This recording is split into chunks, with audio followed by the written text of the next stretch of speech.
The fourth Bad Boys film, Bad Boys: Ride or Die, starring Will Smith as Mike Lowrey and Martin Lawrence as Marcus Burnett, extends the comic tragedy of the main character's story by separating the comedy from the tragedy and assigning one genre to each of the continuing tales of the two partners' lives. The murky morality of the Bad Boys has always defined them. Broken laws, property, and innocent lives have been the price they had accepted as the necessary collateral damage of fulfilling their duty. But at the beginning of Ride or Die, we find Mike relenting to custom, having chosen to embrace the mundane comforts and regularity of domestication. He remains reckless but restrained, and now breaks few laws when he's not behind the wheel. Marcus has not changed much since we last saw him, except to quicken his slow suicide by lethargy and consumption as the world and his home life overtake him. But he still takes his cues from Mike. The Bad Boys remain bad, we find, but not nearly as bad as they were. Both Mike and Marcus have come to see their badness in a new light. While Mike has to reframe his badness in terms of his new monogamous lifestyle, as a protector of another, separate person, Marcus comes to accept his own badness as one recurring rhythmic tone of the song the cosmos sings to itself forever. After his trip to the spirit realm, Marcus transcends all demarcations between good and bad, while Mike descends deeper into denial and an ineluctable psychosis. Of the many themes explored in the film, 5 stand out. Mike's bad conscience. The fact that the Bad Boys are responsible for far less damage and mayhem in Ride or Die than in any of the original 3 films is partly because the two soon become framed fugitives. But it is also due to a conscious choice to behave better, by a new code, in what Mike labels a new phase of their life. The new phase of life, calling for new behavior, according to Mike, is precipitated by his marriage. Mike demands Marcus become less fearful to comport to the dawning era. It is not clear at first that Mike's behavior will change very much or for long. He still drives with flippant disregard for others.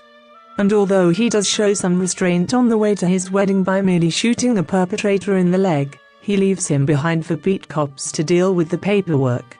It is already clear Mike may not be mentally prepared for the life-changing commitment he is making.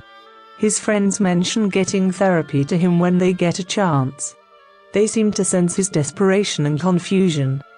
But Mike remains as stubborn as ever. While Mike's marriage to some random woman named Christine causes him to face new constraints and concerns he's never had to consider, it is not ever stated why he decided to give up the playboy lifestyle he had extolled so consistently in the original trilogy. Such a sudden, dramatic reversal in behavior at such a late age would explain his colleagues' quiet concern for him. We are left to infer that the events of the prior film, in which Mike discovers and confronts his bastard son, who killed his mentor, Captain Howard, led Mike to give up his ways.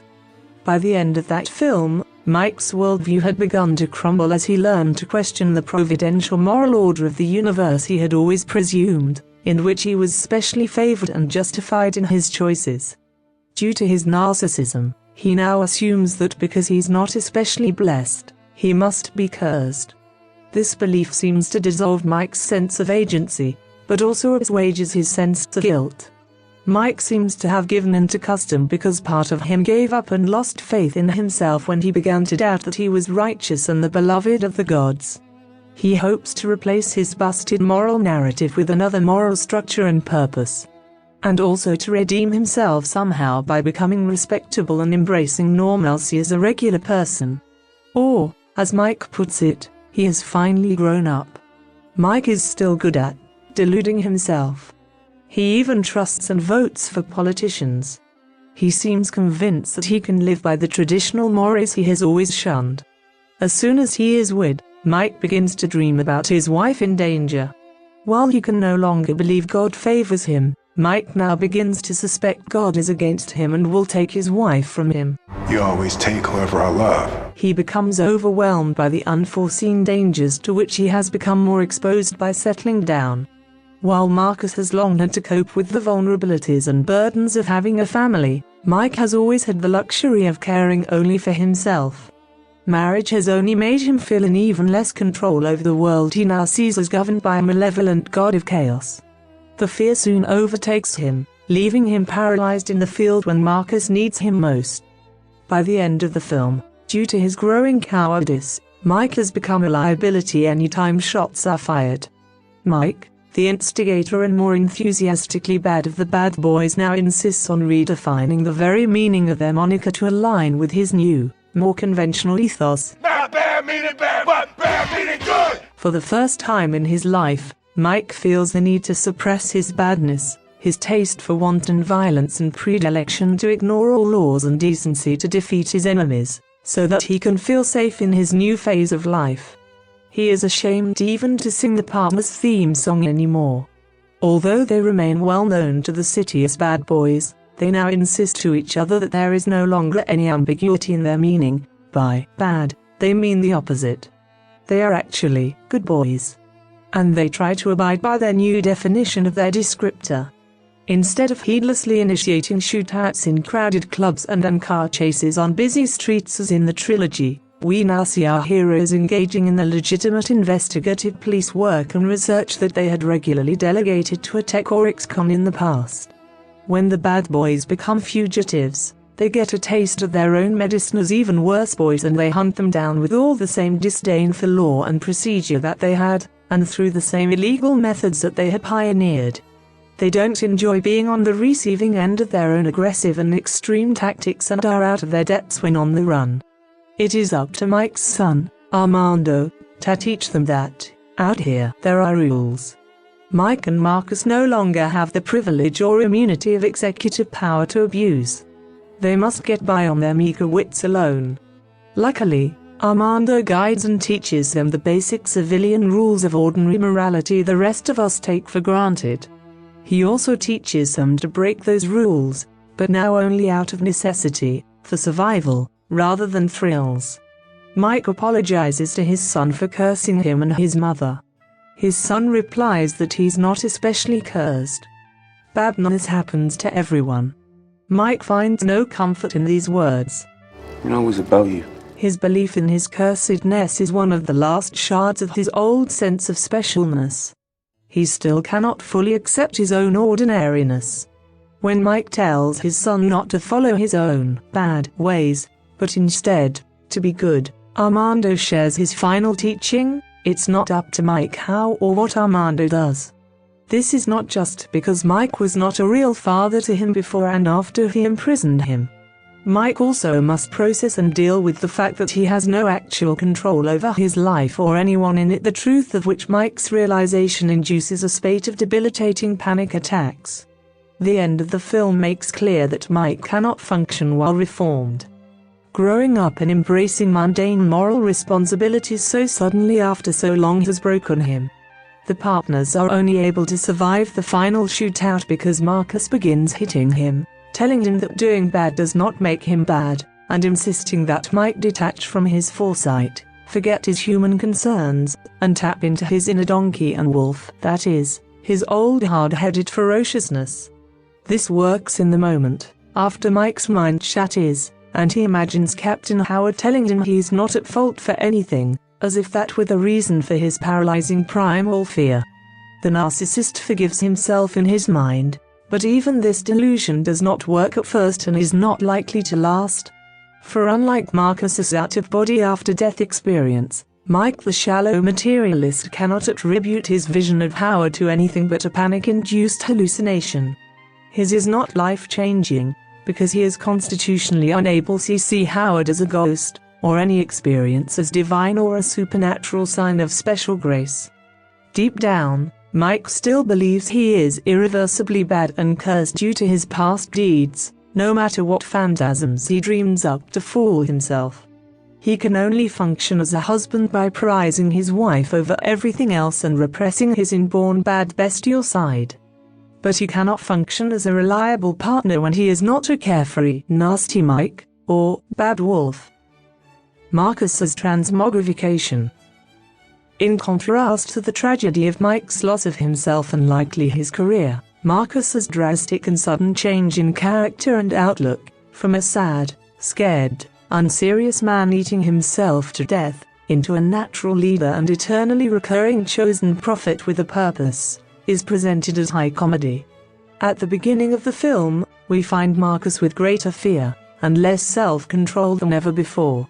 After squealing over Mike's careless driving, Marcus makes him stop for a treat on their way to Mike's wedding.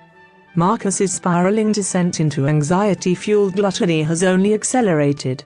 After embarrassing himself and his partner with his unhinged, drunken speech at the wedding, Marcus inevitably dies from a heart attack due to his poor diet and bad habits. Marcus's soul descends, not to hell, but the basement of the ocean, where he recalls his past lives and reunites with Captain Howard, who shares timeless wisdom and tells him of the bad boy's future, then sends him back to the living to share his prophecy. Marcus now seems transformed. He is fearless, finally free of all his bullshit. He rises from his deathbed to predict the impending corruption case and dramatically warn Miami and Mike that a figurative storm is coming, while lifting his garment and flashing the city, threatening to bring the thunder with his newly felt powers like a supervillain. He also warns Mike of his impending test, telling him that when things get bad, just know you're good, which could serve as the pair's permissive credo. Marcus wants to share the good news with Mike that he will never face any fiery retribution for his crimes, just another life with his true soulmate Marcus.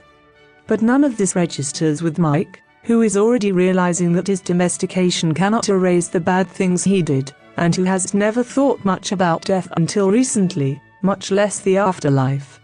He, like everyone in Marcus's life, dismisses his partner's spiritual transformation as due to a head injury exacerbating his cookiness.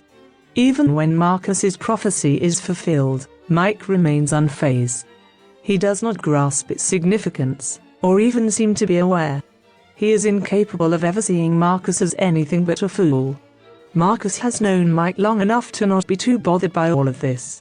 And he learned beneath the oceans that he and Mike had always known each other, in different lives throughout time, and that Marcus was always the more dominant of the two. It's just that you're more like a baby soul.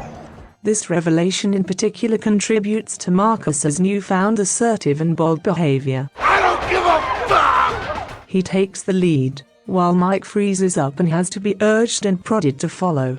Now that Marcus has shed all his pent-up guilt for his transgressions and fear about the afterlife, he realizes who he is, and that he is the more sober and mature of the partners, who is meant to direct the other.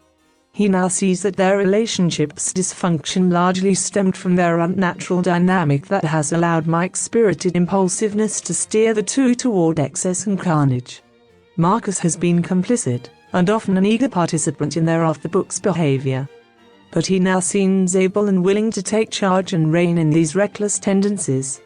Even Marcus's wife seems impressed by his new assertiveness.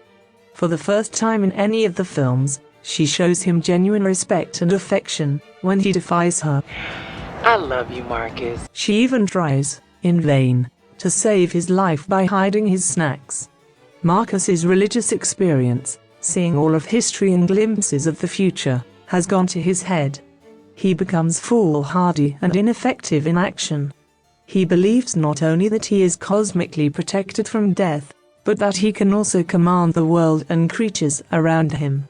He must still learn the humbling and painful lesson that even prophets should never test a personally providential God by rebuking an alligator. Marcus's fearlessness is thereby tempered, becoming more focused, deliberate, and tactful, and therefore more truly valorous and brave.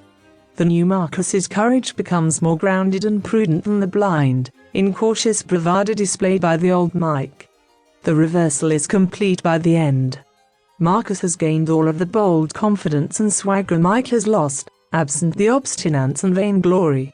However, despite his drastic change in personality, due to his revelatory, cosmic wisdom and recollection of his full self throughout all time, Marcus remains fettered to the flesh, addicted to the animal sugars that are killing him, with an enthusiasm that rivals his new spiritual zeal. I'm brand new. I need animal sugars to survive.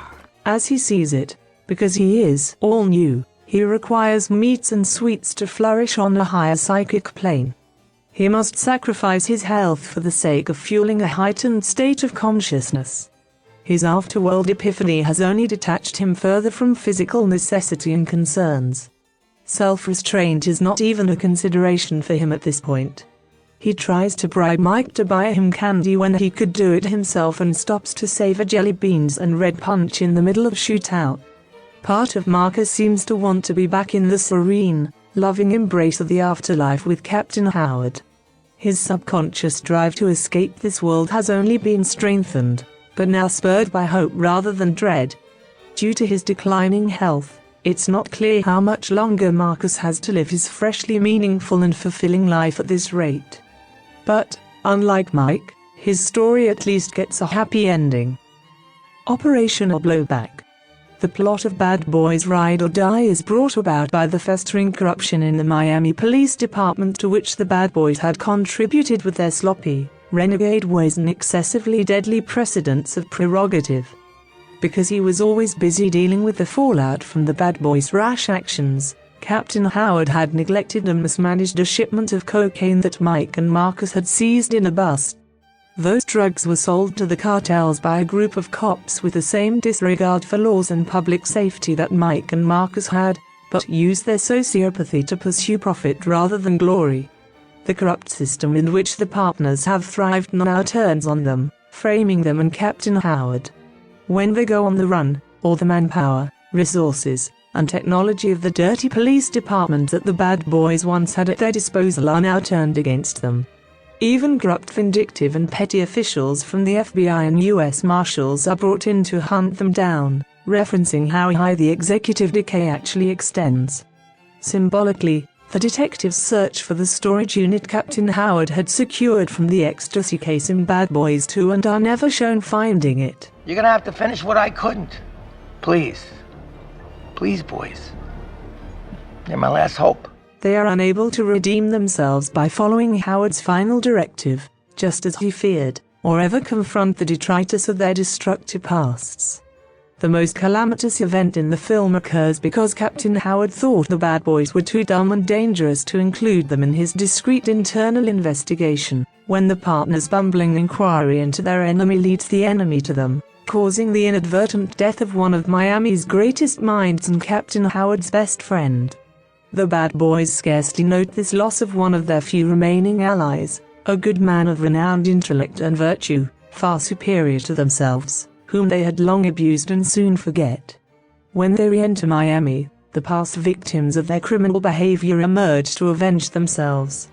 They soon learn that all of their relations in the underworld are merely transactional.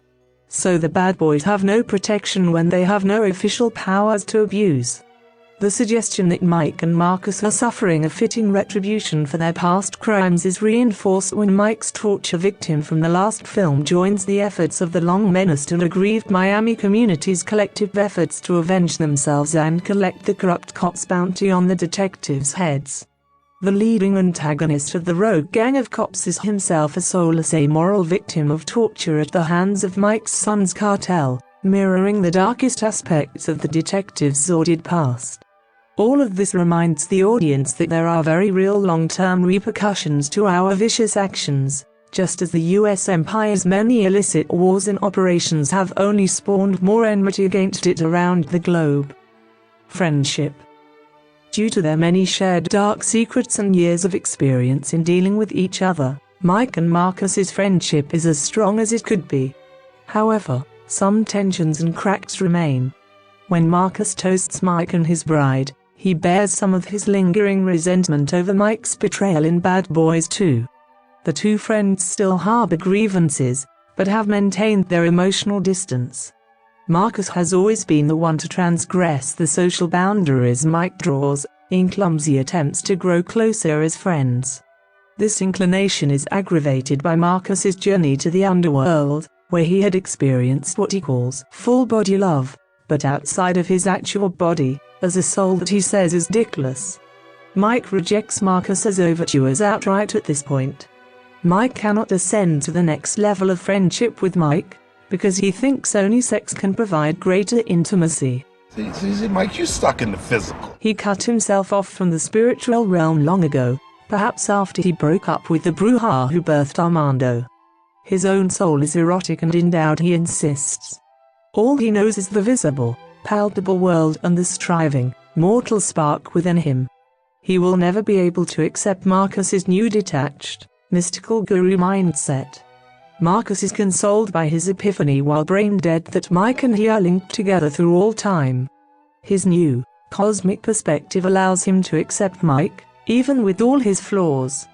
He blames himself for scarring Mike's simpler, younger soul in 305 BC, during the founding of the Seleucian Empire, when Mike was a donkey and Marcus beat shame into him, then cursed him for all lifetimes. I curse you, donkey. I curse you for all lifetime. It is this deep-seated shame from which Mike has been fleeing in fear his whole life through his overcompensating antics and lifestyle. And it is what drives him now to take on a marital commitment to another. Marcus bears the profound guilt of harming Mike's soul and ruining all his lifetimes lightly, due to his as equally profound, eternally inspired perspective. Even before his vision, Marcus accepted that Mike needs to move on and dedicate himself more to his home life and staying alive to care for his wife. Indeed, he has always hoped for this day when his wild friend might be tamed, and Marcus might find relief from Mike's non-stop intensity. As Marcus tells Mike's bride, he is transferring his demanding role as Mike's partner over to her. He knows Mike's obsessive dedication will necessitate that his new partnership and life become his sole loyalty and focus. He is also sure to warn her about the fragile whirlwind to whom she has chained herself for life. You see what you done devoted your life to, Christine? Although Marcus sincerely hopes marriage will be good for his friend, he also doubts that Mike is suited for a lasting monogamous lifestyle. Both men's dramatic shifts in character and perspective will surely change their relationship moving forward. One of them is now living in light of revealed wisdom, convinced his life has meaning and that he will live again. The other is now plagued by subconscious doubt and premonitions of the harm that might come to his wife, with no assurance or remaining sense that he might be blessed or protected by any higher power or cosmic order. This reversal in fortunes might explain why Mike took such light-hearted jealous joy in getting to shoot his partner again. When Mike loses his nerve, even his professional relationship with Marcus becomes doomed. Marcus provoking Mike into a blind beastly rage when necessary is not a tenable mode of operation in their line of work. Mike has even grown reluctant to sing the Bad Boys theme song with his partner anymore. The writing is on the wall. It is likely the pair will grow further apart if Marcus lives long enough after Mike's inevitable retirement due to stress. Family. Our hero's objective in Ride or Die is to vindicate their surrogate father's morally hazy reputation. While Captain Howard had been busy yelling about and cleaning up after the Bad Boys' crimes, he inadvertently facilitated other cops to commit their own. While Captain Howard always considered Mike and Marcus the two sons he never had, his biological daughter hates Mike's son with a fiery passion for killing her father. Mike and Marcus do not share the same outrage or willingness to be so bad in this regard, partly because they have killed so many that they have become numb to death. But they do still share her prioritization of family over respect for the law. She tries to kill Armando while he is unarmed until she discovers that he saved her daughter, after which he allows the convicted murderer to go free, which is fine with everyone. Mike himself has swallowed all his own murderous rage toward Armando because he blames himself for being a bad father. His relationship with Armando is built on his strong sense of guilt for both Howard's death and Armando's imprisonment for it, a feeling he seems to have never experienced before now.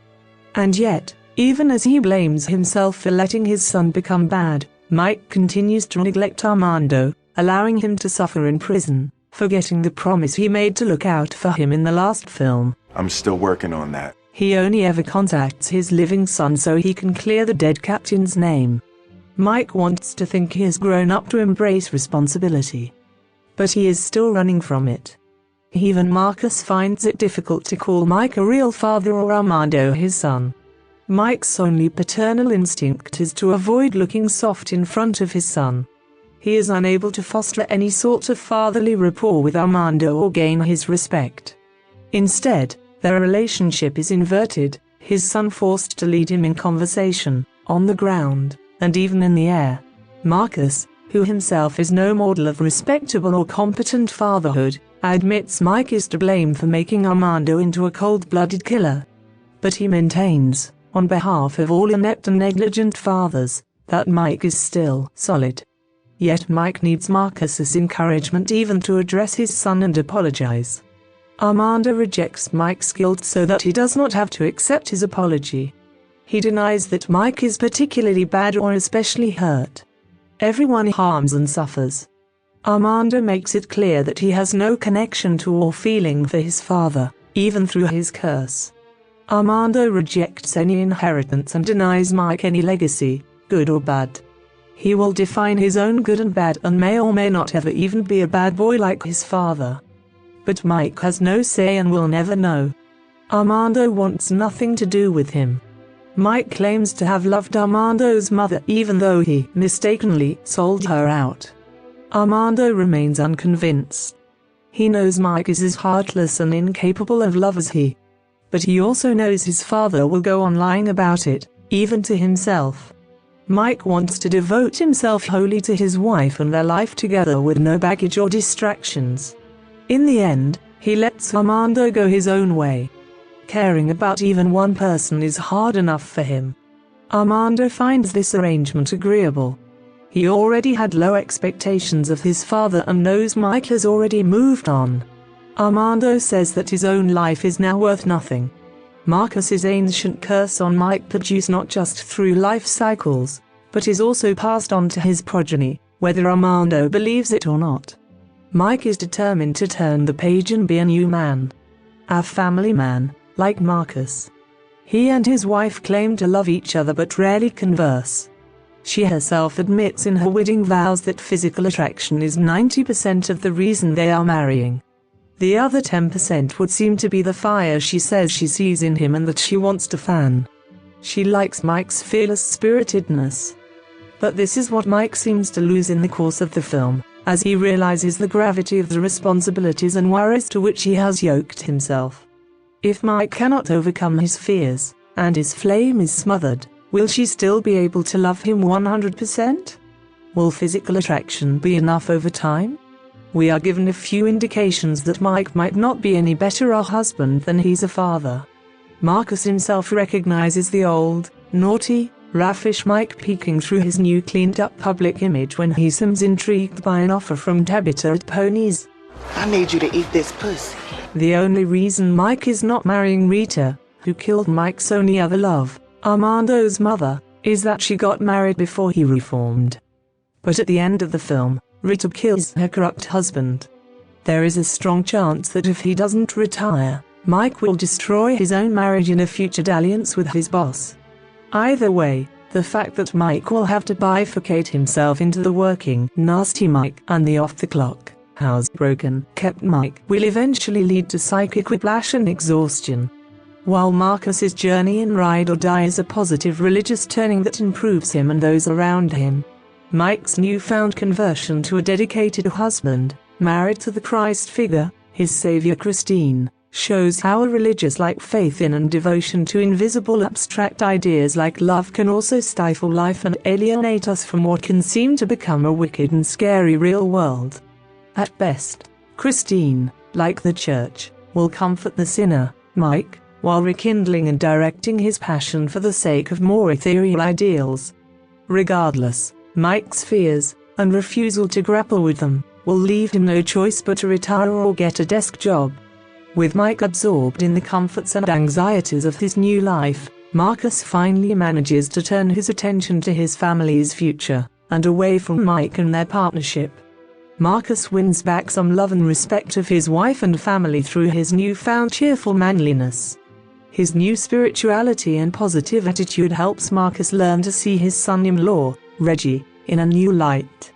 He was unable to see Reggie as anything more than a lethargic parasite, but soon learns to acknowledge and bless him as a contributing, upcoming new man of the house.